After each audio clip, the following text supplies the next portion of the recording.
Long ago, most California Indians relied on their natural environments to survive. They ate animals that they could hunt and plants that they could gather. But, for some groups, that changed when Spanish settlers arrived. A way of life that had been passed down for thousands of years changed in only a short time. Before the Spanish arrived in California, some California Indian groups farmed, but most were hunter-gatherers. A hunter-gatherer is a person who gets food by hunting animals and gathering plants. As hunter-gatherers, California Indian groups developed many ways to find food and used a variety of tools to help them get it. Prior to contact, people lived within their environment. One of the misconceptions that people have about California Indians is because they did not have horticulture, they were not as developed.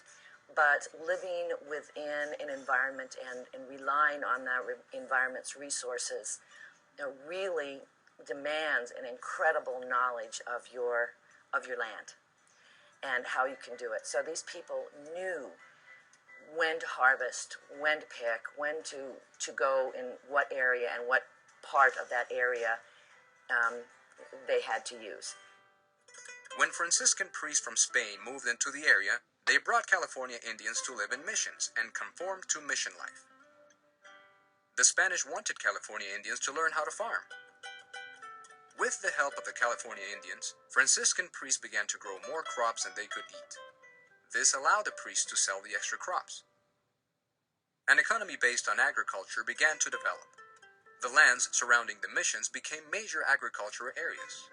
The most important crops were wheat, barley, and corn. To increase production even more, the Spanish introduced the California Indians to farming techniques, like building dams and irrigation. A dam is a wall built to hold back water. Dams not only help control flooding in fertile valleys, they also allow the farmers to store water to be used for irrigation. Irrigation is the use of pipes or ditches to bring water to where it is needed. Because water could be stored and used when needed, vast areas of land could be cultivated. To cultivate is to prepare and use land to grow crops. The creation of missions and the growth of agriculture and ranching changed California's land and economy. And today, California is one of the most important agricultural regions in